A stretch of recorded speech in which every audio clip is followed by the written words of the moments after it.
Hello， 大家好，我是婉婉，好久不见，想你们咯。我终于下定决心做厨房断舍离啦。再一次把厨房掏空了，然后这是厨房大概2/3的东西，还有1/3的东西还没有完全列出来。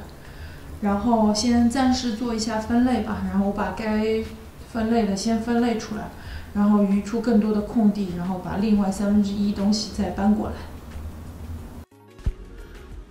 我厨房的分类主要分为几种，首先是干货区，比如木耳啊、香菇啊之类的，其次就是一些烹饪器具，铁锅、汤锅等等。我还划出了一区塑料盒、收纳盒还有饭盒区域，因为我发现这一区的东西特别多。最后就是调料区和碗筷区。离我上一次厨房收纳加断舍离已经过去1年了。厨房断舍离是我一直想做却一直很惧怕的主题，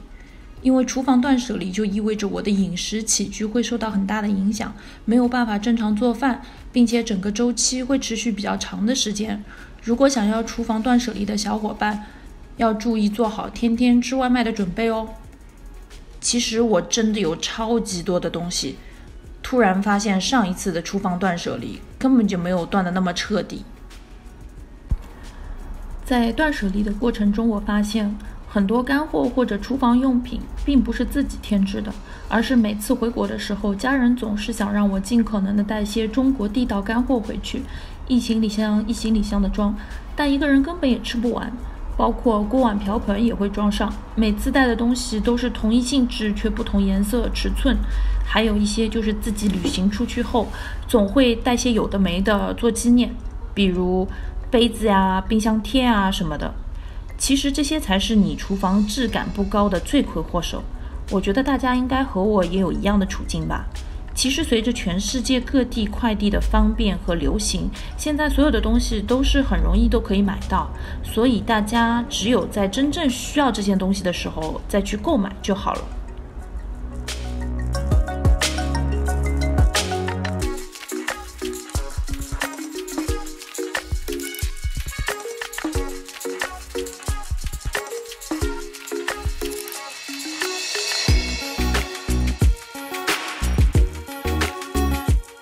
暂时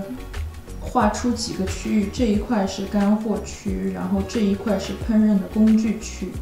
然后还有一些就是类似于这种打包的这种饭盒啊之类的，所有的一些就是塑料的或者说是玻璃的这种盒子打包盒，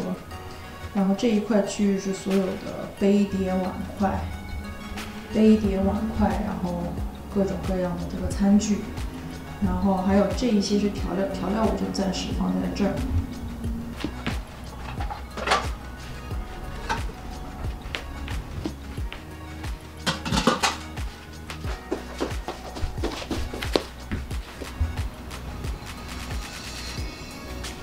厨房所有的东西都在这儿了，分不同的区域都划分好了。然后现在就按区域一点一点断舍离。这一块是调料区域，然后这一块是一些储备囤货杂物，这一块区域是所有的碗啊、筷子啊之类的，然后这一块区域是所有的干货，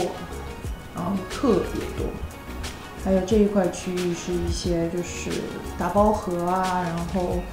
各种就是塑料制品，然后还有这一块大区域就是所有的烹饪的这个器具，然后也需要好好的断舍离一下，包括这里的这个暖水壶，还有这个电饭煲，然后所有的东西都在这儿。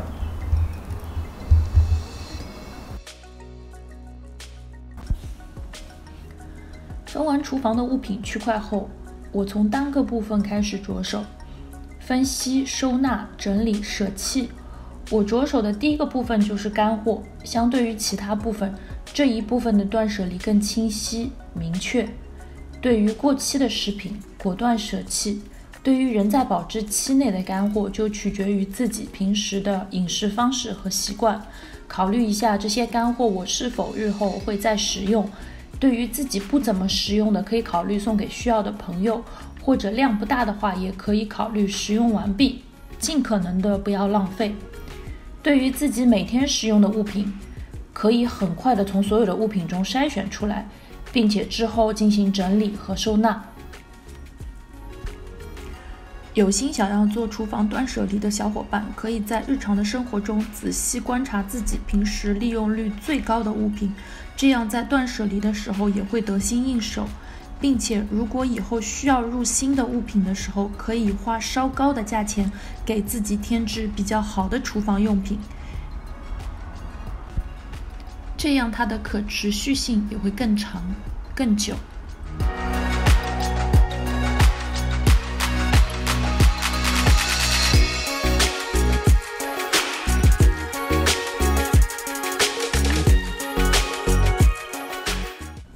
过期食品装箱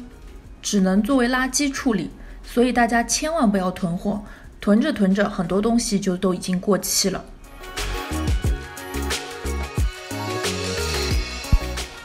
调料也是同样的处理方式，对于不实用或者过期的一并断舍离。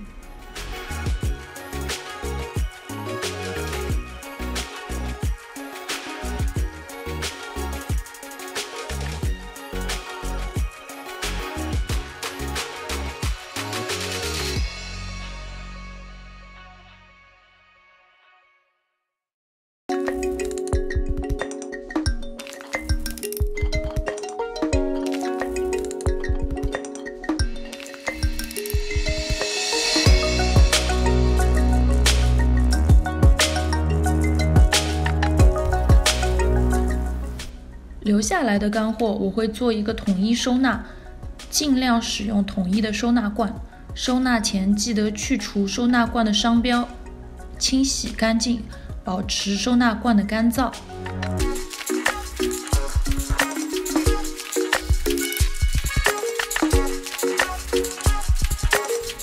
调料部分也是相同的处理方式，盐和糖等的用量一般都会比较多，所以收纳罐是必需品。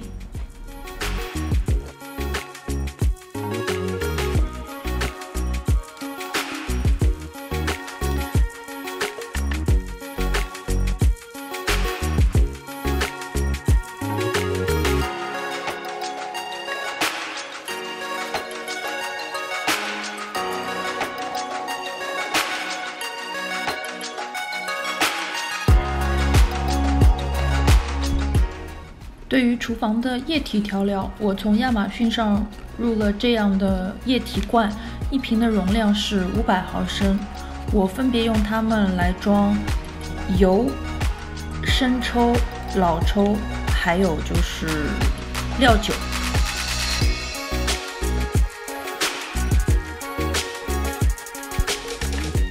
对于这样的瓶子，最好是选择容量比较大的，并且玻璃制的。使用周期变长，并且便于清洗。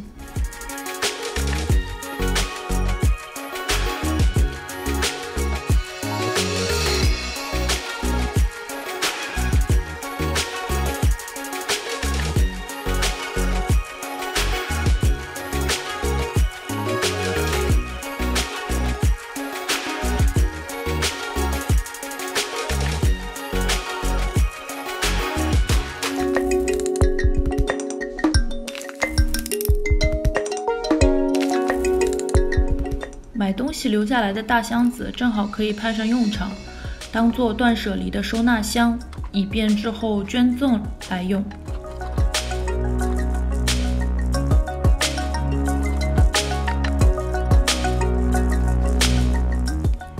如果是用的很旧很烂的物品，就可以直接装进垃圾袋，扔到可回收的垃圾箱里啦。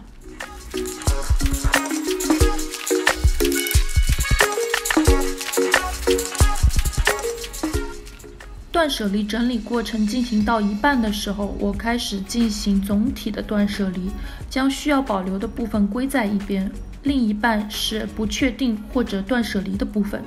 整个过程还是相对简单明了的，留下来的都是自己平时天天在用的东西，所以很快的就能做出判断。在这里，重点要考虑的对象是那些用了很久的厨房用具，但是已经不怎么好用的，这个时候你就可以考虑断舍离了。像我这样的整理方式对于空间的要求很高，如果没有足够空间的小伙伴，可以考虑一部分的断舍离，比如一天干货断舍离，一天厨房用具断舍离，一天调料断舍离等等，分门别类的断舍离也是可以的。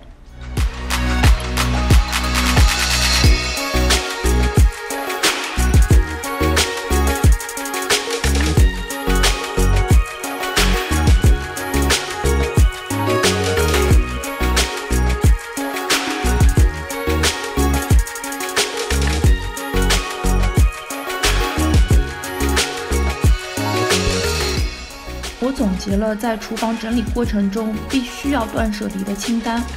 通过这些物品的断舍离，可以让你的厨房提升一半的整洁度。第一就是过期囤货，第二就是所有的一次性打包盒、豆腐盒、各式各样五花八门的保鲜盒。第三就是坏了或者完全用不到的烹饪工具。第四，各类不用的杂物，比如抹布、手套等等。第五，总量过多的物品，比如筷子、勺子、杯子等等。尤其是所有的保鲜盒、打包盒，我认为提升家里厨房质感的首要因素就是断舍离掉这些参差不齐、颜色不一的各种各样的盒子。如果真的很需要这样的盒子，可以保留一些统一的款式和颜色，再去入一些与其相符合的保鲜盒，这样就 OK 了。这就是我最终断舍离的一些画面。我们来看到这一堆，就是这里是所有的这种储备的调料，然后呢，这一些是我会保留下来的锅碗瓢盆，包括一些干货。在整理的干货的过程当中，我真的是发现，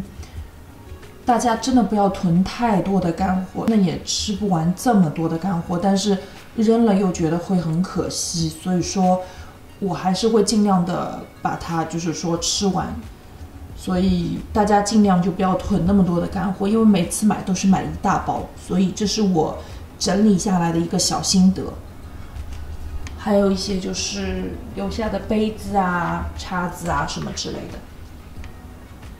好，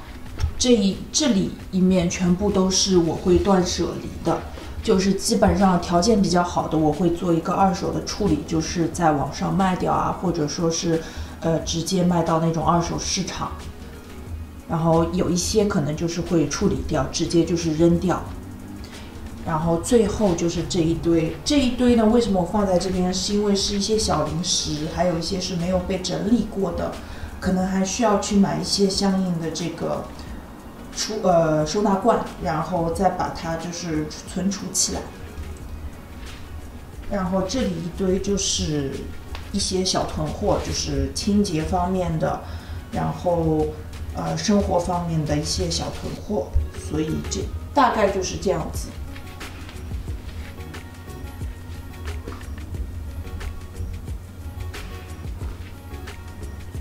断舍离真的是一件累死人的事情，但是看到成果的同时也是很高兴。其实整个断舍离还是在不断的持续中，因为总是有很多边边角角的东西需要修正。所以说嘛，断舍离是一场持久战，但是每一次断舍离后都会有很不一样的收获。希望大家看完这期视频也有断舍离的动力，赶快加入我们的队伍吧。所有这几天的断舍离都在这儿了，然后现在准备把它全部都拿到二手店里面去捐掉，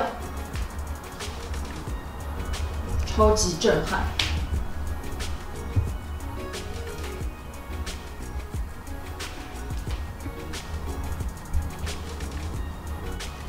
这几天的断舍离都在这儿了。现在准备拿去全部捐掉，全部放在了一个一个的箱子里面整理好。